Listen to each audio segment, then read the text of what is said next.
The latest. Thank you for love and support. I appreciate you all. Togo has finally risen. Enough is enough. There is one particular family, for the Asumbe Yadames family, that has ruled Togo for about 50 good years. Making sure he changes the constitution all the time to favor himself.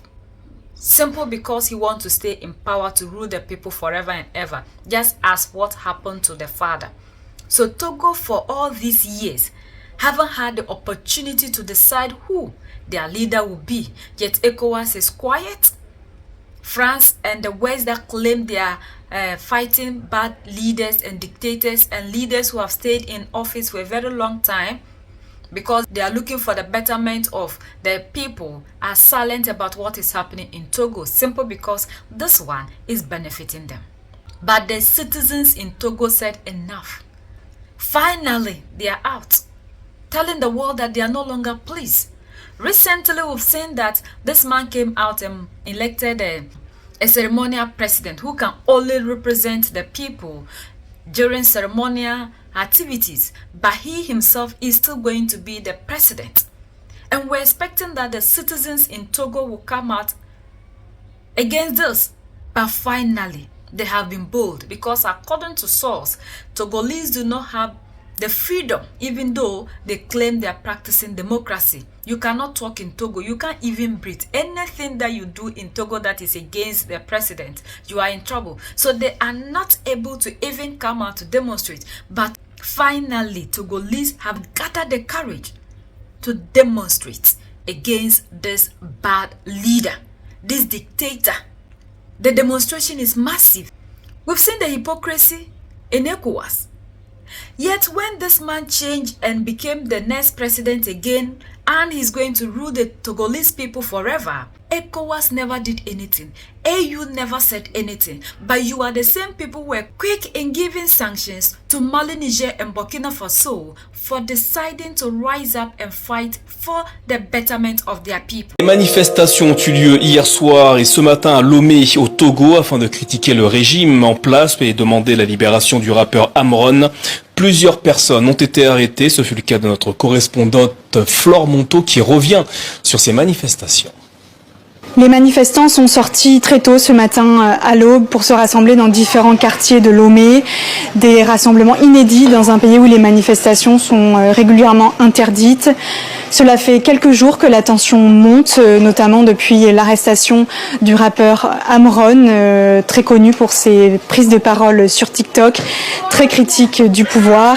C'est d'ailleurs lui qui, le premier, avait appelé à la manifestation aujourd'hui. Son arrestation avait été largement dénoncée par la société civile, l'opposition et l'ancien ministre des Armées encore hier. Mais ce n'est pas la seule raison. Les Togolais dénoncent les difficultés du quotidien, notamment la hausse du prix de l'électricité annoncée mi-mai. Les forces de l'ordre largement déployées ont rapidement dispersé la foule, notamment dans le quartier GTA au nord-est de la ville.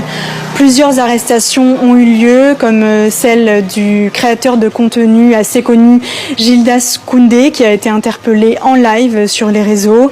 Le gouvernement a lui diffusé un communiqué pour mettre en garde contre les fausses informations qui circulent sur les réseaux sociaux et qui sont susceptibles, je cite, de provoquer de troubles graves à l'ordre public.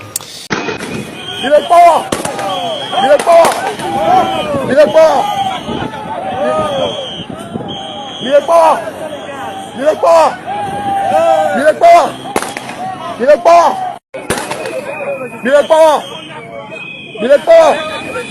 Il est pas! Il est pas! Il est pas! Il est pas! Il est pas! Il est pas! Nous ne lâcherons rien. Non, pas du tout. Dégage! Dégage! Dehors! My name is Manchaite, and I wish to extend this message and address to the President of Togo, Faure Nasimbe. Your Excellency, my greetings to you with love. As a proud citizen of Africa and a Ghanaian by birth, I recognize the historical and cultural ties between our nations, Ghana and Togo. These connections are rooted in our shared traditions, aspirations, and the spirit of African unity. You became president of Togo on May 4th, 2005, after winning a controversial election following the death of your father, Iyadima, who ruled Togo for 38 years. Your Excellency, Faure, I recall your presence in Ghana on multiple occasions where you witnessed democratic transitions. On January 7th, 2005, you stood with us as President John Adjekwu Kufuor was sworn in. Again on 7th January 2009, you were with us. You came to witness another swearing in of President John Evans Atta Mills, and followed by John Dramani Mahama after a democratic elections. During the swearing in of office of President Nana Addo Dankwa Akufo-Addo in 2017, you were there. The swearing in of the second term of His Excellency John Dramani Mahama this past January 7th, 2025, you represented. These moments, among others, have demonstrated Ghana's commitment to democracy, the rule of law, and respect for the will of the people. Yet after all these years of standing with Ghana in its democratic journey, it is deeply troubling that you have not extended the same democratic principles to the over 9.5 million Togolese.